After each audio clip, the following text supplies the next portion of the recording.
Nasubukan mo na bang magluto ng potserong baka? Kung hindi pa, para sa iyo ang video nito dahil dito ay magluluto tayo ng potserong baka. Simulan na natin ang ating pagluluto. Unang gagawin natin dito ay magpapainit tayo ng kawali. At kapag uminit na nga yung kawali, ilalagyan natin to ng mantika. At kapag uminit ang mantika, magsisimula na tayong magprito. Ipiprito nga natin itong ating pangsahog na saba. Ang gagawin lang natin dito ay tutustahin lang natin to hanggang sa magkulay brown ito katulad ng nakikita nyo.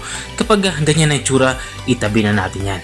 At isunod na din natin iprito yung ating patatas sa carrots. Katulad din ng saba, itutusta din natin to hanggang sa magkulay brown ito. At kapag natusta na ito, itabi din natin ito.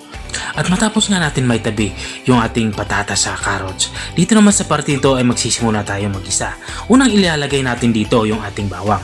Gagawin lang natin dito ay papalabasin lang natin yung aroma nito. Susunod din natin yung ating sibuyas. Saka mayroon din tayo ditong kamatis. Tulad din sa bawang itong ating kamatis saka sibuyas, papalabasin din natin yung aroma nito. At kapag ganito na itsura niya, ilalagay na natin itong ating pre-cook na karning baka. Ang gagawin lang natin dito sa karning baka, isasangkot siya lang natin ito ng mga 1 hanggang 2 minuto para lumabas yung flavor nito. At maglalagay na din ako dito ng chorizo. Sa pagluluto nga ng pochero ay hindi talaga nawawala itong chorizo dahil ito yung magbibigay ng smoky flavor dito sa ating magiging sabaw. At pagkatapos mailagay natin yung ating chorizo ay haluin lang natin to.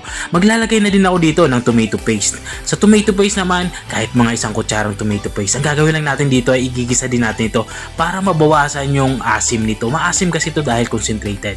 At matapos natin mailagay yung tomato paste, maglalagay na din ako dito ng tomato sauce. At matapos natin mailagay ng tomato sauce ay halu-haluin lang natin to ng maigi para kumapit itong ating mga pampalasa dito sa ating karning baka. Matapos natin mahalo itong maigi, ilagay na natin ito sa sabaw. Ang ginagamit ko nga dito pang sabaw itong ating beef broth. Ito yung pinagpakuluan ating karning baka. At matapos ko mailagay yung ating beef broth ay tatakpan na natin to. Papakuluan natin to ng mga 5 to 10 minutes. Dahil luto na nga ito at malambot na, kaya hindi na natin to kailangan pakuluan ng matagal. At makalipas nga ng 10 minutes ay binuksan ko na ito. Dito naman sa parting ito ay ilalagay ko na itong ating mga pangsahog na prinito. Ito nga yung ating saba. At matapos ko mailagay yung saba ay ilalagay ko na din itong ating prinitong patatas sa carrots. Katulad din sa saba ay haluin lang natin ito pa ilalim para tuluyan na itong maluto. At para mas malasa yung ating nilulutong ulam, maglalagay ako dito ng beef cube. Durugin ko lang to saka ko to ihahalo dito sa ating nilulutong ulam. At kung nanonood ka pa rin hanggang dito sa kalagitnaan ng aking video, ibig sabihin ay nag-i-enjoy ka. Baka pwede mo na may comment kung taga saan ka para alam ko kung hanggang saan umabot ang aking video. Balik tayo dito sa ating nilulutong ulam. Ito nga sa parting ito ay magsisimula na ako magtimpla. Ang gagawin ko lang, ititikman ko muna ito para alam ko kung saan ako magsisimula. Kulang nga ito sa alat kaya magdadagdag ako dito ng patis. Patis nga yung ginagamit ko dito. Pero kung wala naman kayo patis, okay lang naman asin.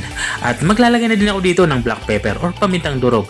At gusto ko sa sabaw ay medyo manamis-namis kaya magdadagdag ako dito ng 1 kutsarang asukal. At habang nga tayo nagpapatuloy sa ating pagluluto, gusto ko lang i-shoutout ang mga masusugid nating mga taga-subaybay.